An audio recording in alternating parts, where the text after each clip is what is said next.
இன்றைய வேத வசனம் யூதா 1:21. தேவனுடைய அன்பிலே உங்களை காத்துக்கொண்டு நித்திய ஜீவனுக்கு ஏதுவாக நம்முடைய கர்த்தராகிய இயேசு கிறிஸ்துவினுடைய இரக்கத்தை பெற காத்திருங்கள். ஆமேன். நாம் இந்த பூமியில் வாழும் வாழ்க்கை நிலையற்றது. ஆனால் நம் தேவன் நமக்கு அளிக்கும் நித்திய ஜீவன் நிலையான பரலோக வாழ்க்கைக்கு உரியது. இந்த நித்திய ஜீவனை பெற நம் தேவனின் அன்பில் நிலைக்க வேண்டும்.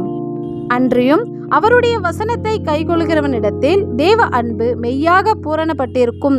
நாம் அவருக்குள் இருக்கிறோம் என்பதை அதனாலே அறிந்திருக்கிறோம் என்ற வார்த்தையின்படி நம் கர்த்தரின் வசனத்தை வாசிப்பவர்களாகவும் கேட்கிறவர்களாகவும் இராமல் அதன்படி நடக்கிறவர்களாக இருக்க வேண்டும். அப்பொழுது தேவ அன்பு நமக்குள்ளாய் பூரணப்படும். நாமும் நம் கர்த்தருக்குள் இருப்போம். இப்படி நாம் கர்த்தருக்குள் நிலைத்திருந்தால் நாம் நித்திய வாழ்வாகிய பரலோகத்தை அடையும்படி நமக்கு நித்திய ஜீவனை நம் தேவன் தருவார்.